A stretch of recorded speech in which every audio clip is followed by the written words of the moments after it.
And so then what did we see come the past few weeks? We saw rises in encampments across the country, rises in protests across the country.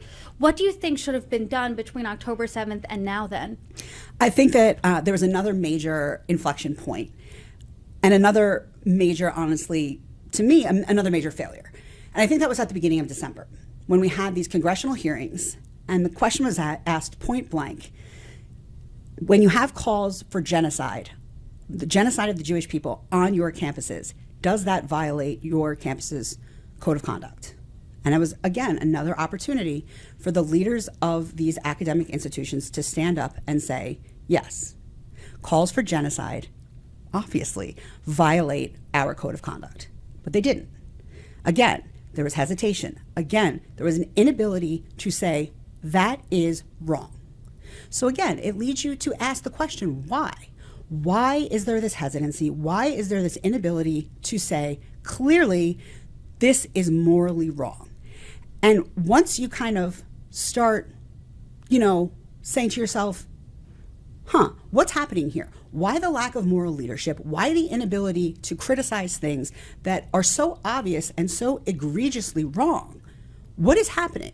And that sets a precedent. Those two events for me were really, as I said, the turning points. Those two events, when you look back and you see from where we are right now, and you say to yourself, those 2 points, they were the turning points. And they were, in many ways, what allowed us to get to the point where we are now. So let's talk about Columbia, because that was really what happened there, a triggering point that triggered encampments and protests all throughout the country.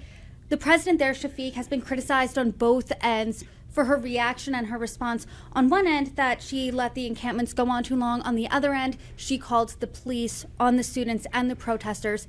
How do you think she could have responded? What would have been that ethical leadership that you're looking for? So again, I think it comes down to the idea of the double standard.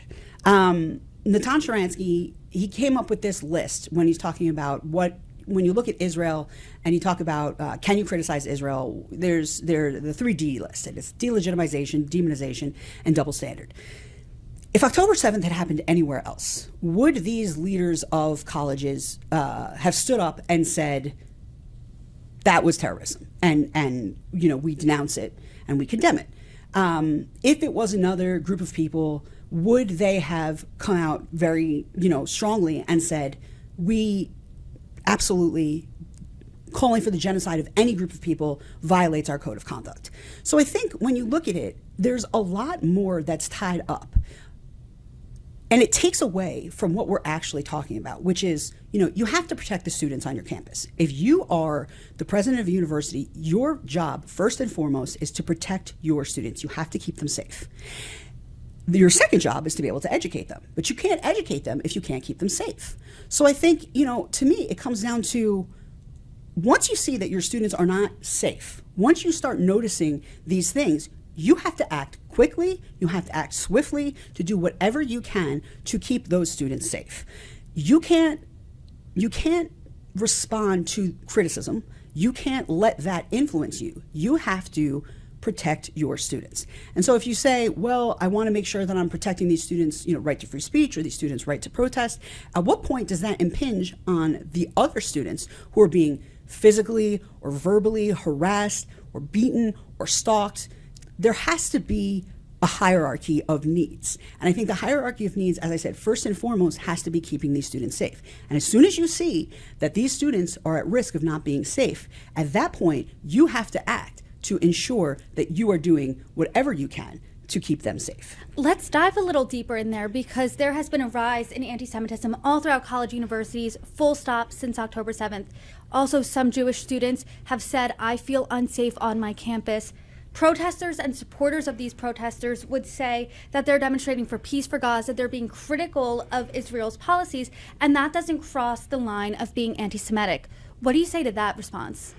So I think that, again, peaceful protests, I would go back to the idea that I said before, which is it started with words, right? Words have power, and words lead to actions. So when you look at a lot of these signs that are being, used at these protests, if you see a sign that says something that is clearly inflammatory, I would say that, it's going to make students feel uncomfortable if the signs are calling, again, for the genocide of the Jewish people.